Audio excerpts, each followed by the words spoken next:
Stop. Don't scroll past this. The person watching this right now has been trained, systematically, quietly, over years, to make themselves available. Available to receive, to respond, to explain, to justify. And somewhere in that training, they forgot one thing. The most powerful force in any room is not the loudest voice. It is the one that does not need to speak. This is not motivation. This is not self-help. What follows is older than both of those things. It is a set of laws. Laws that the manipulated have never been taught, and that the powerful have never needed to announce. Listen carefully, or don't. The laws do not require your belief to function. Machiavelli wrote in The Prince that the leader who is seen everywhere commands respect nowhere. He observed courts, he studied power, and what he found was ruthless in its simplicity. When a man is always present, always accessible, always responsive, he becomes furniture, useful, unremarkable, replaceable.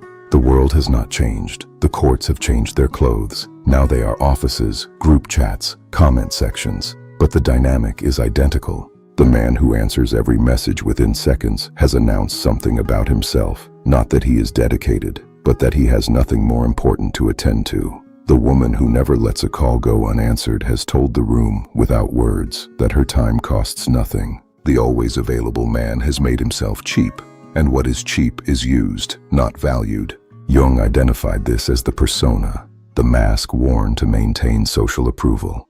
The agreeable face, the fast response, the endless accommodation. It feels like kindness. It is, in reality, a slow surrender of the self. Each yes spoken in place of no is a brick removed from the foundation of one's own identity. The person who cannot say no does not have boundaries.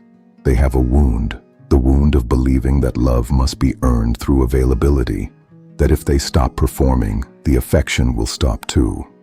Here is the uncomfortable correction. It will. But only from the people who were never offering affection. They were offering transaction. Jung saw the human psyche as an energy system, not metaphorically, literally. Every reaction, every defense, every unsolicited explanation burns something real. The man who spends his nights replaying a conversation, rehearsing what he should have said, trying to decode why someone treated him poorly, is not thinking. He is hemorrhaging. Watch Thomas Shelby in Peaky Blinders. Notice what he almost never does. He does not explain himself. He does not defend his decisions to those who question them.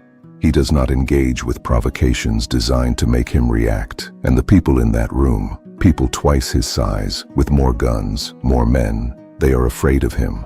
Not because of what he says, because of what he withholds. The scene is fictional, the principle is not. Every reaction given to someone who does not deserve it is energy transferred from the sovereign to the parasite. Opportunistic people, and they exist in every life, in every form, do not require force. They require only a trigger. They have studied, consciously or not, which words produce which responses. They know the wound. They press it. And as long as the reaction comes, the transaction continues.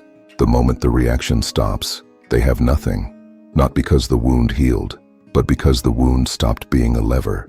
This is the discipline that separates those who are used from those who are not. Not the absence of feeling, but the refusal to perform feeling on demand. The modern world mistakes noise for power. It rewards the fast response, the public reaction, the performance of engagement. And so silence has become rare, and what is rare becomes powerful.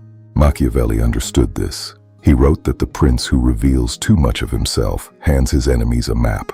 Every word spoken in defense is a wall dismantled. Every explanation offered without being asked is a confession of insecurity. Jung called it individuation, the process through which a person stops being a reflection of others' expectations and becomes, for the first time, themselves. This process cannot happen in noise. It requires a withdrawal, not cowardly, not permanent, strategic. Silence, wielded with intention, is not the absence of power.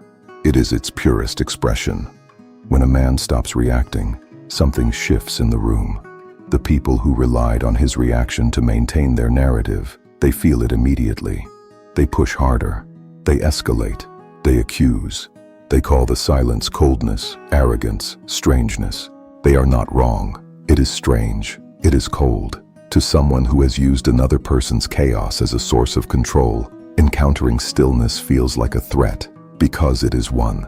The silence does not merely refuse to engage, it reflects. And the manipulator, finally deprived of the mirror they were using to avoid looking at themselves, they see themselves.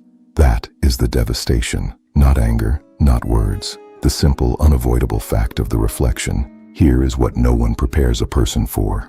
When they begin to implement these laws, they will lose people. Not enemies, not strangers. People they considered close.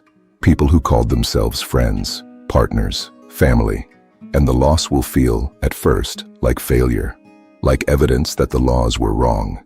It is not failure, it is a diagnostic. The people who disappear when a man stops being useful were never present to begin with. Their departure is not loss, it is clarity. Marcus Aurelius wrote in his Meditations, "The impediment to action advances action. What stands in the way becomes the way." The rupture, the sudden emptiness, the accusations, the cold withdrawal of those who depended on the old version. This is not an obstacle to freedom, it is the gate. On the other side of that gate is something the always available person has never experienced. Solitude that does not feel like loneliness. The silence that is not waiting for something. It is something. The presence of a person who has stopped leaking themselves into rooms that did not deserve them. Tonight, not tomorrow, tonight, one action. Open the last 10 conversations. Count how many times the first message was sent without reciprocation.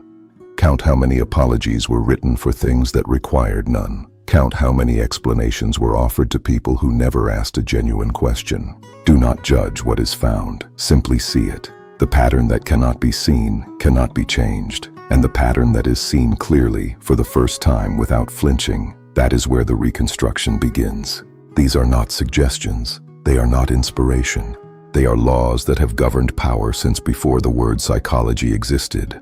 Machiavelli observed them in the courts of Florence. Jung mapped them in the human unconscious. Shelby enacted them in the streets of Birmingham, a man who understood intuitively that availability is the first thing taken from a man who does not guard it. The unavailable man is not cold. He is not arrogant. He has simply learned the oldest lesson in the architecture of power. What cannot be easily reached cannot be easily destroyed. If these laws resonate, if something in this room shifted while watching, write it in the comments, not to prove it, to claim it. The next part continues where this ends.